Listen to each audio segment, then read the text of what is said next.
All right, what's going on, guys? Dan Watson, and if you do not currently own a 35mm lens, you are missing out. I use these lenses all the time. So many of our photos are shot with them. A lot of our video B-roll I shoot with this lens, and then also all of my YouTube studio videos. So right now I'm shooting this on a 35mm one. Actually, if you want to see this lens, you got to wait until next week. It is shot with the A7S III right now, and we're going to be taking out for a spin next week. But if you wanted a 35mm prime lens for Sony, you really had two native options, and that was a higher end Zeiss lens 1.4, which is a little bit more expensive and a little bit older design. And the other option was this, the 35mm 1.8, which I actually really like this lens, although it's a little bit more of your entry level mid-grade.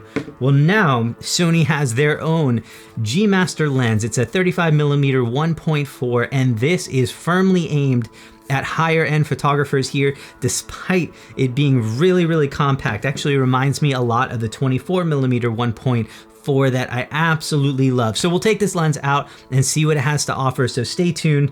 We're gonna have some fun with this.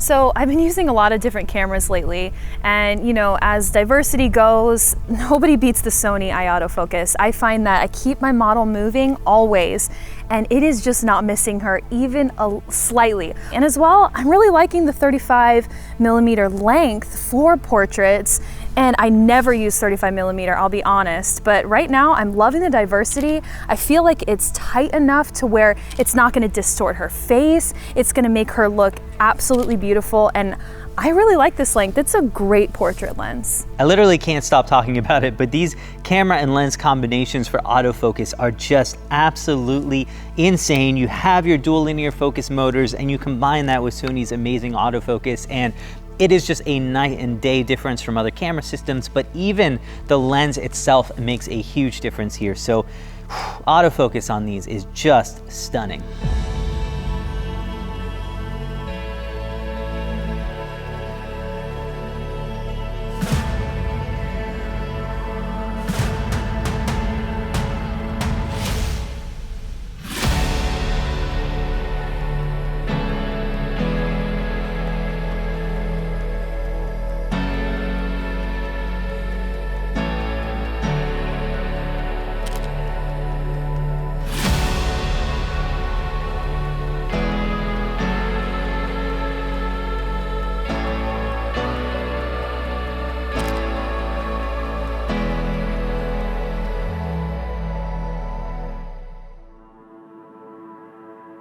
So this lens actually reminds me a lot of the 24mm 1.4. It is a really compact design, but still gives you all those high-end pro-level features on this.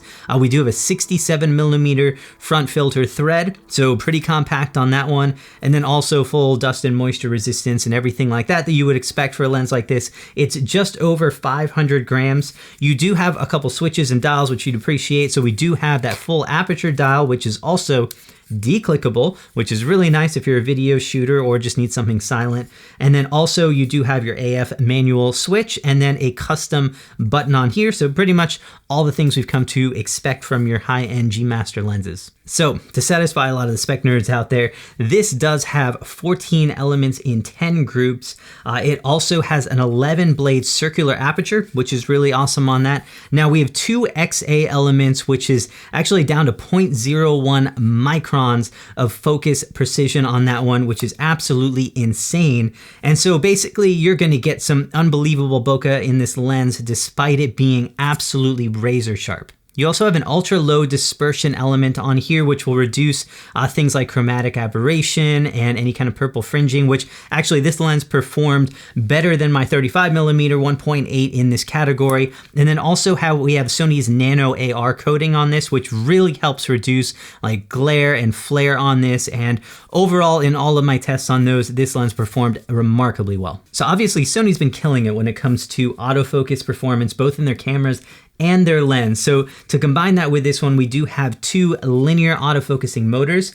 I think I first saw that on Sony's 135mm 1.8 Gmaster lens, and that was absolutely amazing. I'm going to tell you the difference that having that made versus something like Sony's 85mm 1.4 Gmaster. It is a night and day difference with being able to focus razor fast, and we have that here. Now with a 35mm lens, you actually have a bit more depth of field, so if anything, this is going to be a little bit overkill for this, but just know this is probably the fastest and most accurate focusing 35mm out there. Now, obviously, as expected, this lens is just razor sharp. I mean, corner to corner sharpness, even at 1.4 wide open, you will have no issues at all. It does sharpen up a little bit at f1.8, but honestly, you're gonna have no issues at 1.4. If you're somebody who likes to shoot wide open, this is gonna be a lens for you. Now, what is kind of interesting is that this lens only goes to f16 versus f22 on a lot of other lenses like this one right here.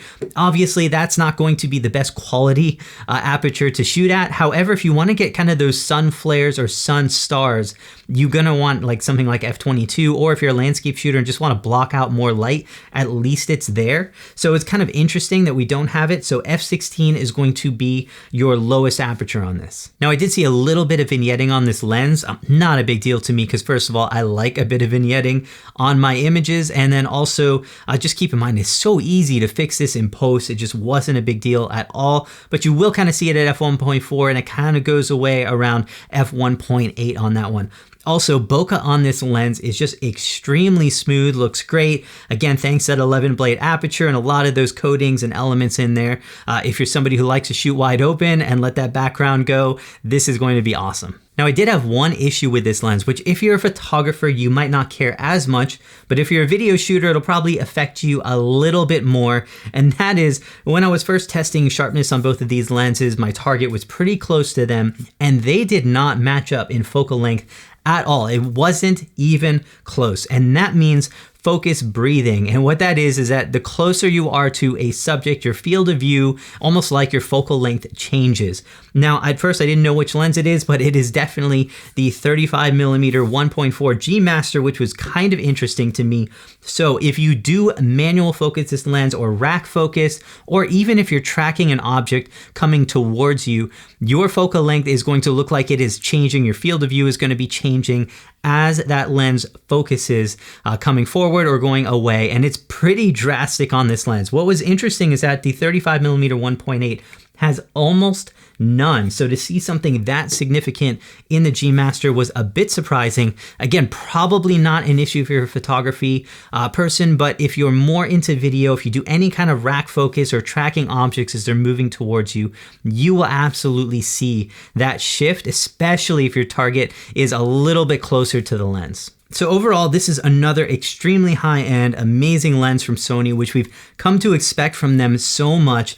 They didn't do anything crazy like throw in f1.2 apertures and any special features or photo characteristics or anything like that with this. They just delivered an awesome, sharp, corner to corner, high focusing, and really compact lens, which I think begins to sell the fact that they didn't do anything crazy with it. It's kind of made up for it by the fact that it is so small and compact on this one. It is also priced at $1,400, which is actually really good for a high-end lens like this. But seriously, guys, let me know if you have any questions or if you're going to pick up one of these lenses. It should be available about the end of February on this, so let me know if you have any questions on it. I actually have a Sony FX6 coming in tomorrow, so I'm super stoked about that one. We'll be throwing this on there and see what it's got. So stay tuned, guys. So many awesome things to come. Appreciate you guys, and stay tuned for the next video.